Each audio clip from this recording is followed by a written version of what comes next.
قبر کے سوال و جواب. سوالات سے پہلے نماز کی آزمائش. سیدنا ابو ہریرہ نبی صلی اللہ علیہ وسلم سے روایت کرتے ہیں کہ آپ نے فرمایا قبر میں دفن کرنے کے بعد اسے کہا جاتا ہے کہ بیٹھ جاؤ، اٹھ کے بیٹھو. سو وہ بیٹھ جاتا ہے. اس کے لیے سورج کی شکل بنا دی جاتی ہے گویا کہ وہ غروب ہونے کے قریب ہے، یعنی قبر میں ایسی روشنی ہوتی ہے جیسے سورج ڈھل رہا ہو، شام ہو رہی ہو. وہ کہتا ہے تم بتاؤ اس شخص کے بارے میں تم کیا کہتے ہو جو تم سے پہلے تھا، اور تم اس پر کیا گواہی دیتے ہو. یعنی نبی صلی اللہ علیہ وسلم کے بارے میں سوال کیا جاتا ہے. وہ کہتا ہے مجھے چھوڑ دو کہ میں نماز پڑھ لوں. کیوں کہتا ہے؟ دنیا میں اس کو نماز کی فکر ہوتی تھی، تو وہاں بھی وہ کہتا ہے کہ مجھے چھوڑ دو میں نماز پڑھ لوں.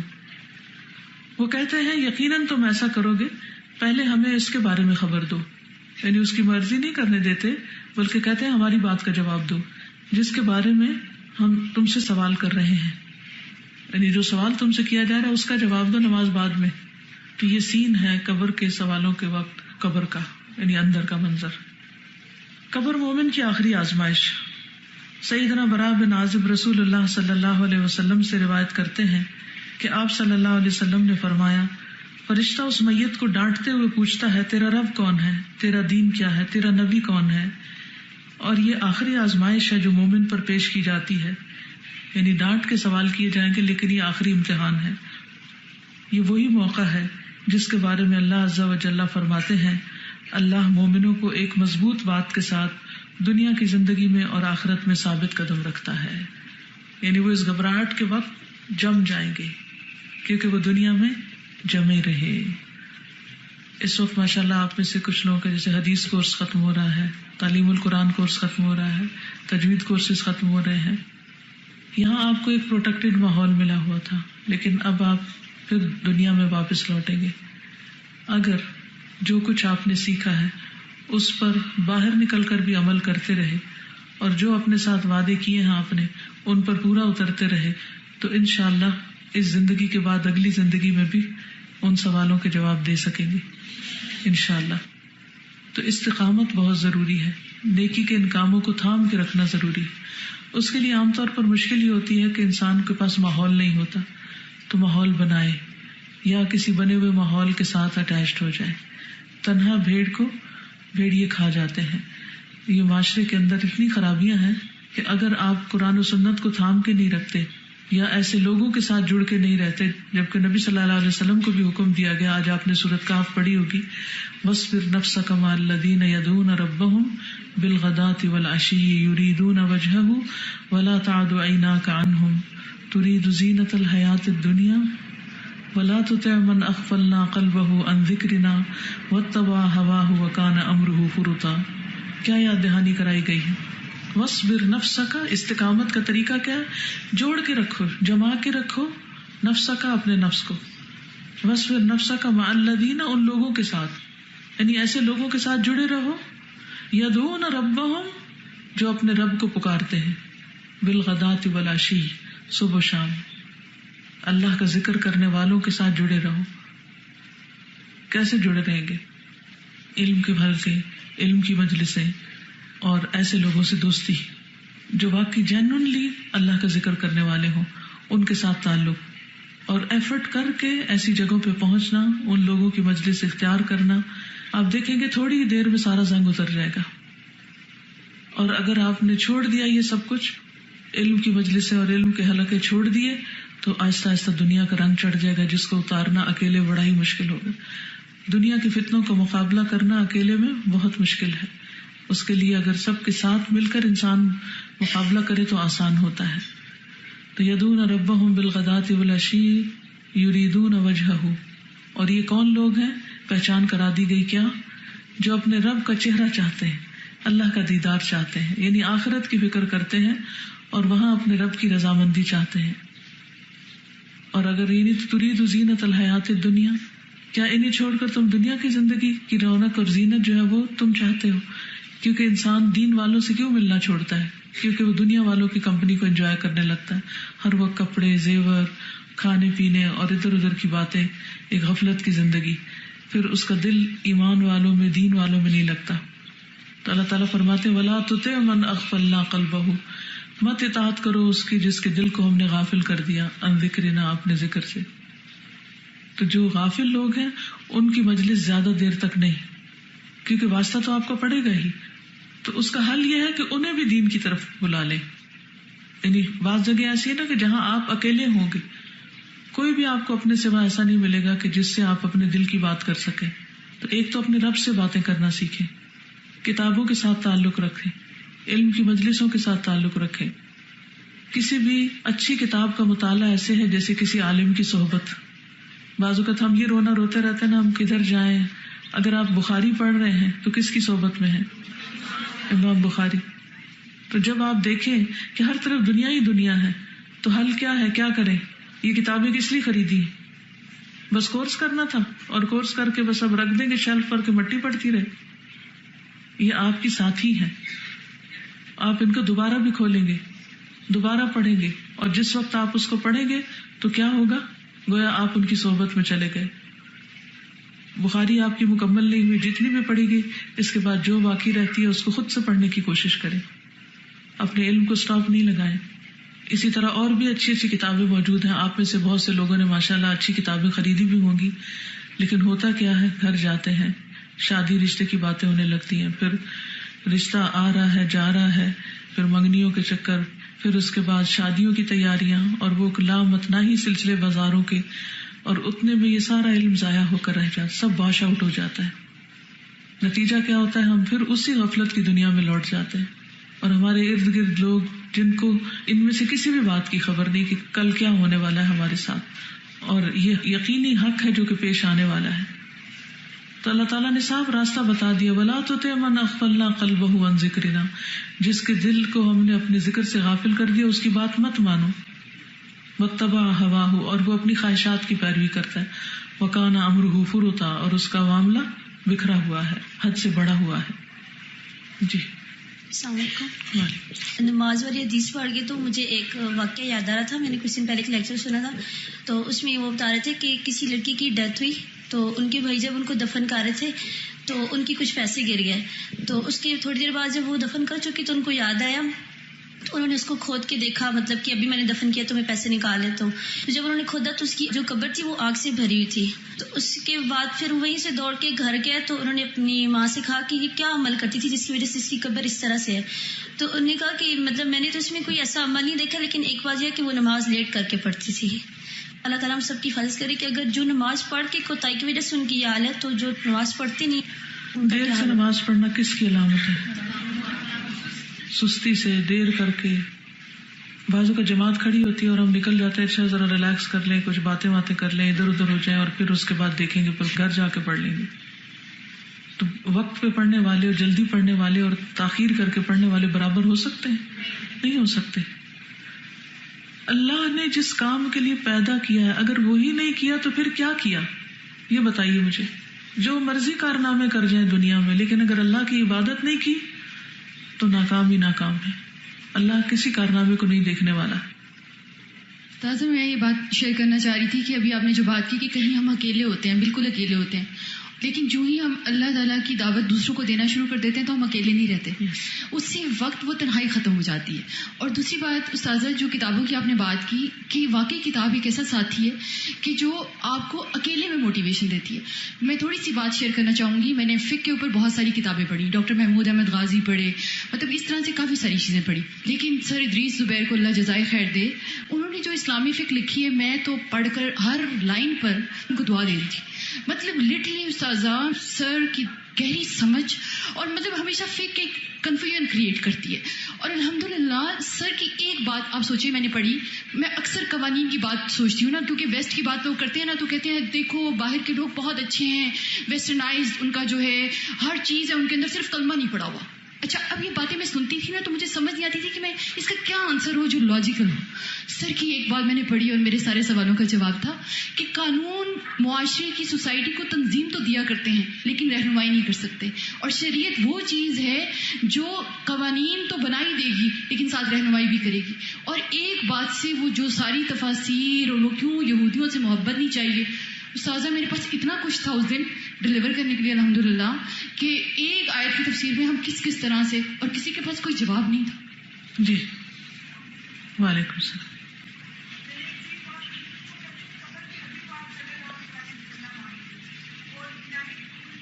نعت جو پڑھتے تھے اس میں بھی ان کا یہ جملہ ہوتا تھا کہ اے دل خوف نہ کر، وہاں رسول پاک صلی اللہ علیہ وآلہ وسلم کی زیارت ہوگی. یعنی معاشرے میں اتنی غلط قسم کی باتیں ہیں کہ قبر کا خوف ہی بھلا دیتی ہیں. ہم لوگ یہ سمجھتے ہیں جن کے پاس نہ ہو جہالت ہو، یعنی صحیح علم نہ ہو تو جہالت ہی ہوتی ہے.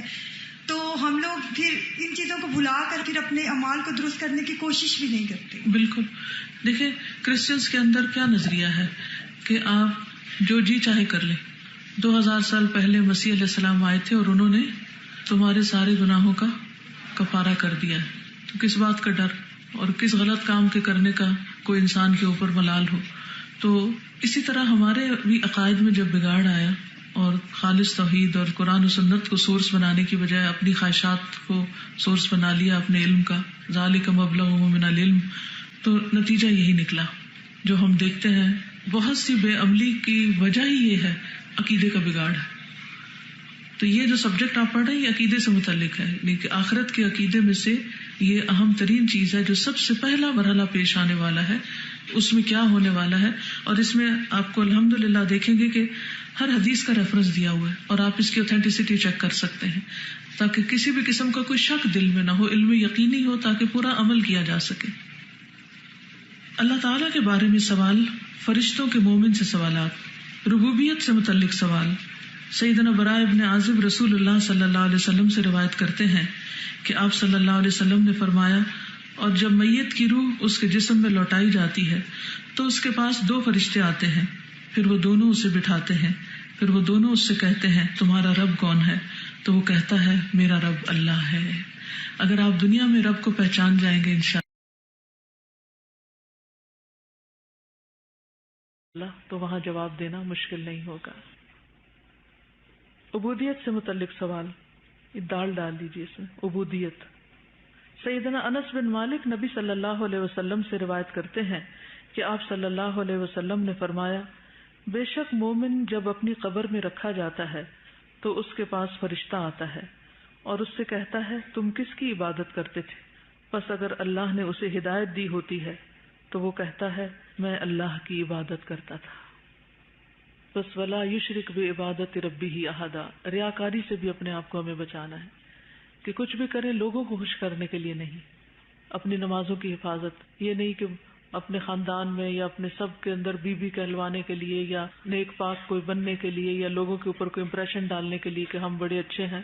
نہیں، اگر یہ خیال آئے بھی تو اسے جھٹک دیں کہ پتہ نہیں اللہ کی نگاہوں میں میرا کیا مقام ہے.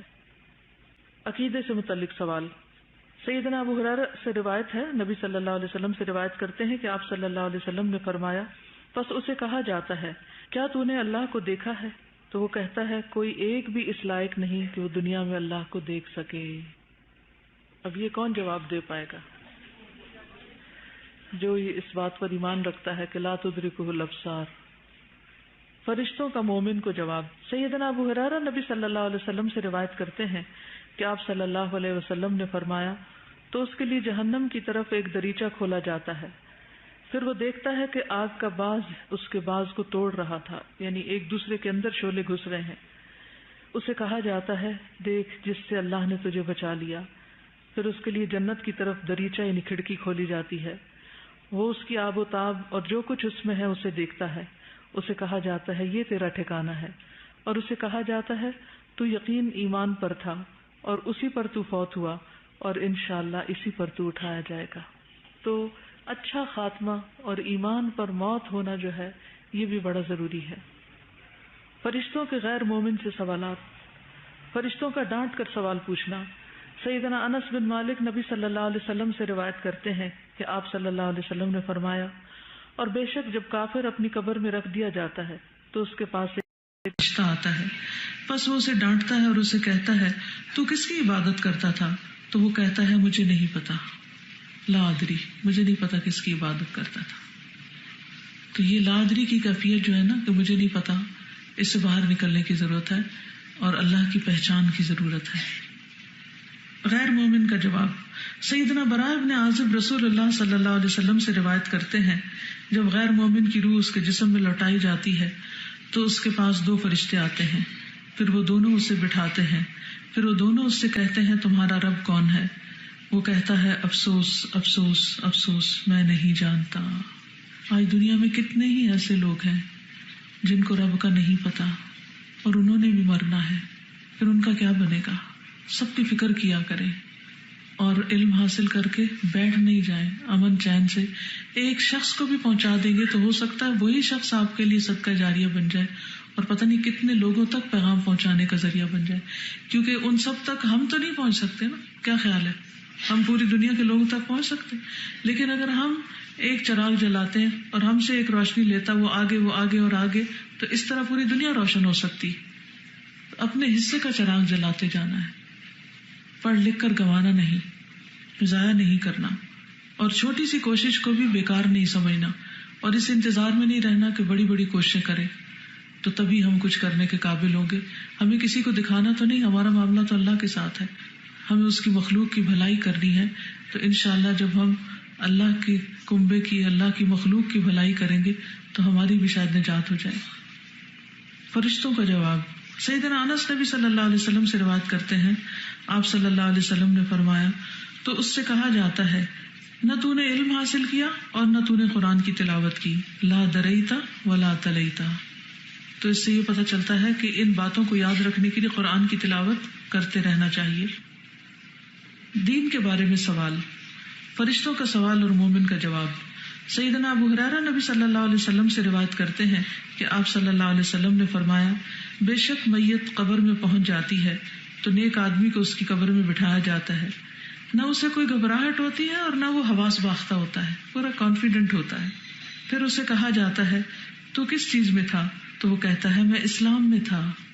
سوچئے کیا آج ہماری آئیڈینٹی بھی اسلام ہے یا فرقہ واریت ہے، یا کسی اور چیز کو ہم زیادہ امپورٹنٹ سمجھتے ہیں مسلمان ہونے سے؟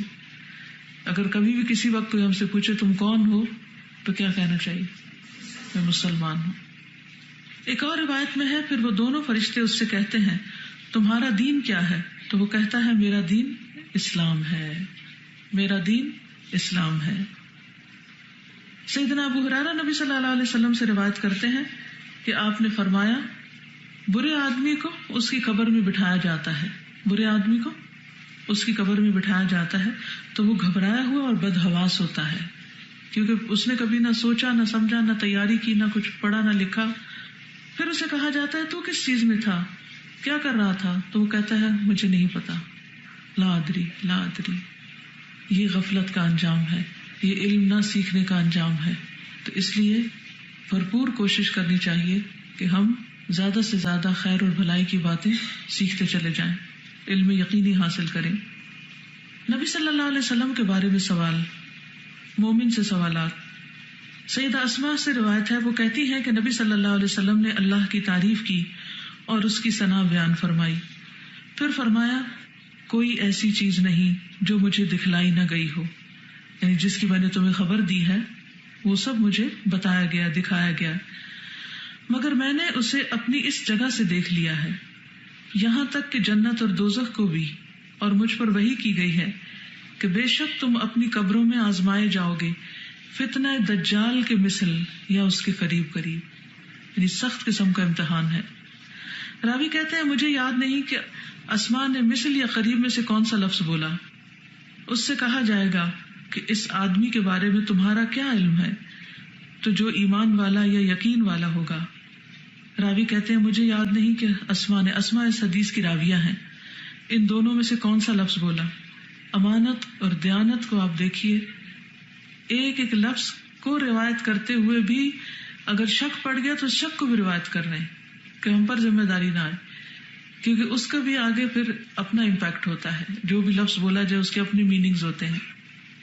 وہ کہے گا وہ اللہ کے رسول محمد صلی اللہ علیہ وسلم ہیں جو ہمارے پاس واضح دلائل اور ہدایت لے کر آئے، تو ہم نے اسے قبول کر لیا اور ہم نے ان کی پیروی کی، وہ محمد صلی اللہ علیہ وسلم ہے۔ 3 بار یہ کہے گا۔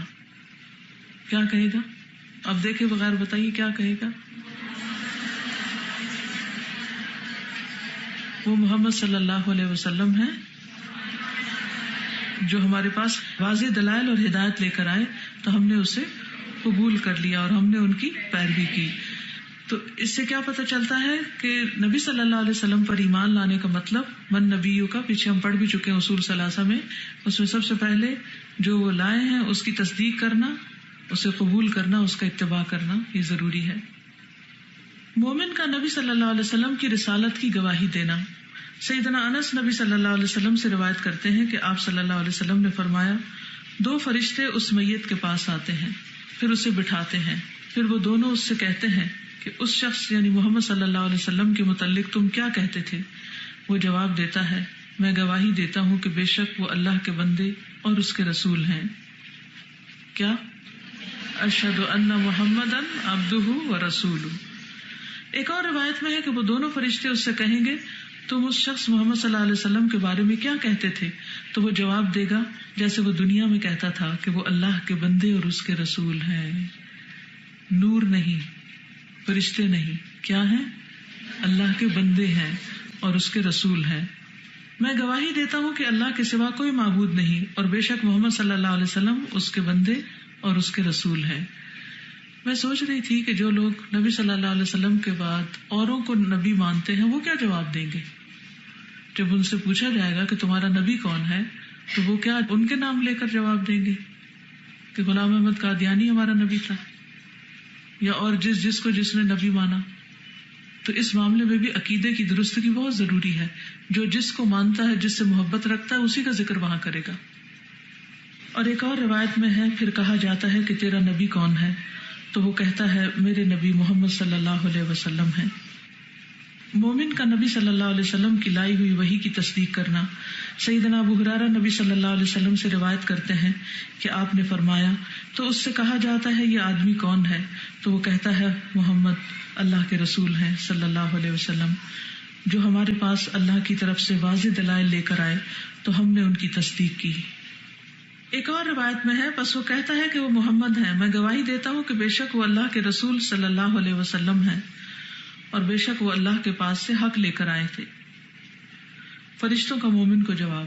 سیدنا ابو ہریرہ سے روایت ہے، انہوں نے کہا کہ رسول اللہ صلی اللہ علیہ وسلم نے فرمایا، تو وہ دونوں فرشتے کہیں گے یقیناً ہمیں معلوم تھا کہ تو یہی جواب دے گا، ہمیں پتا تھا کہ تم یہی کہنے والے ہو، کیونکہ اس کا لائف سٹائل اور اس کا جو طریقہ ہے وہ اس کے عمل سے ظاہر ہو رہا ہے۔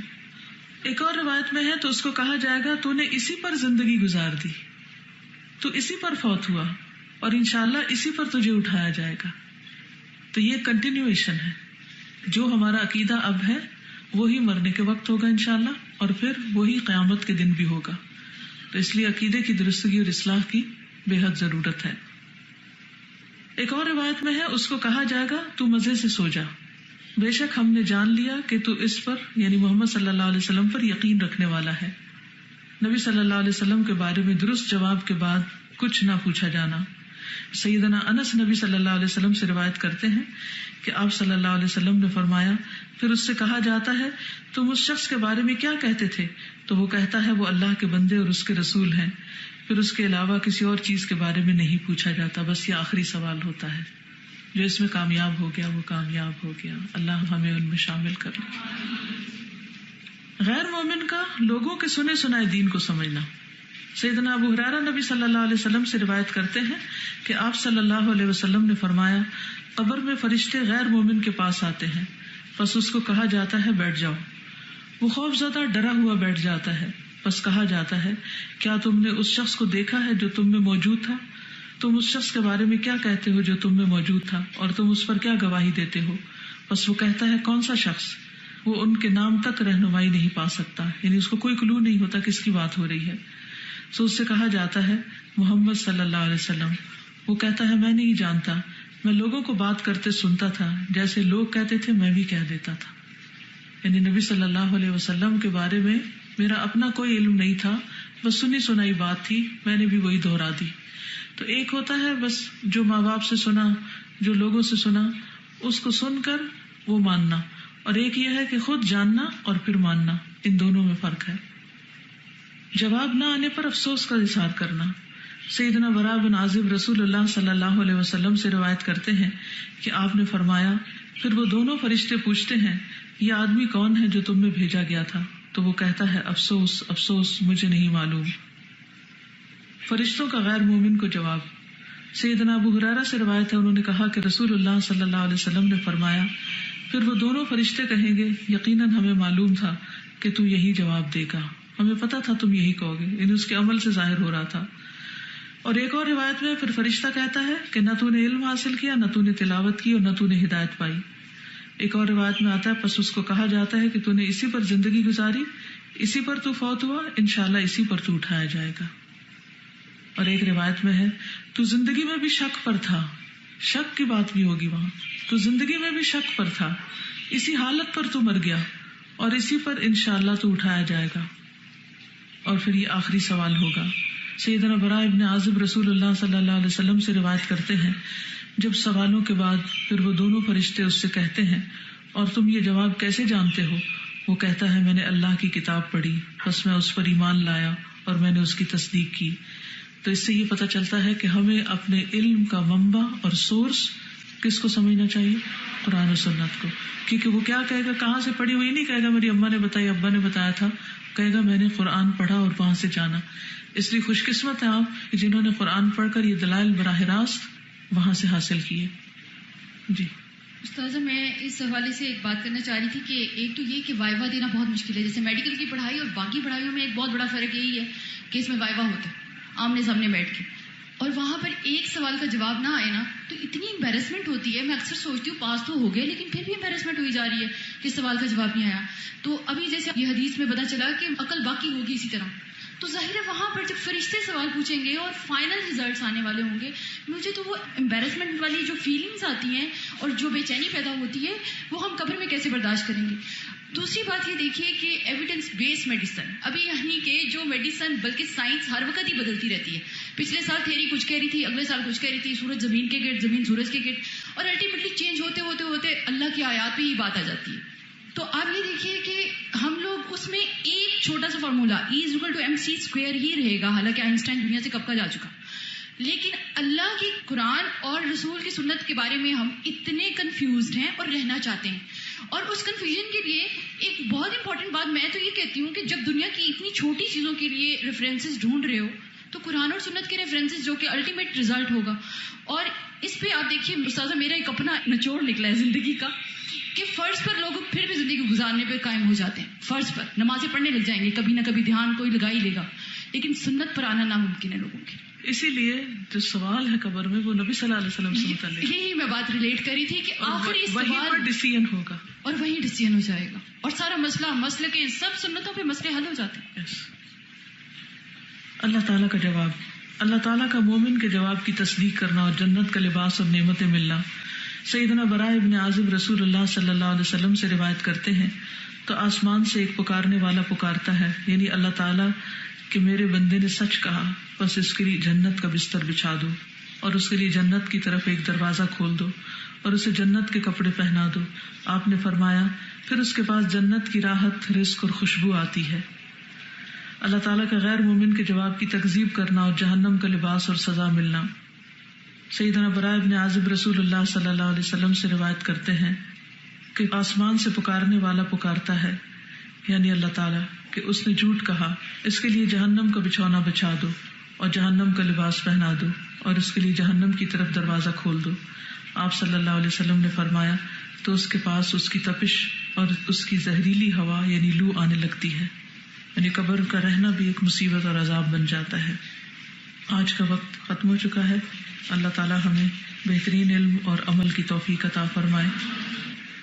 سبحانک اللہم و بحمدک، اشہد ان لا الہ الا انت، استغفرک و اتوب الیک. السلام علیکم و رحمۃ اللہ وبرکاتہ.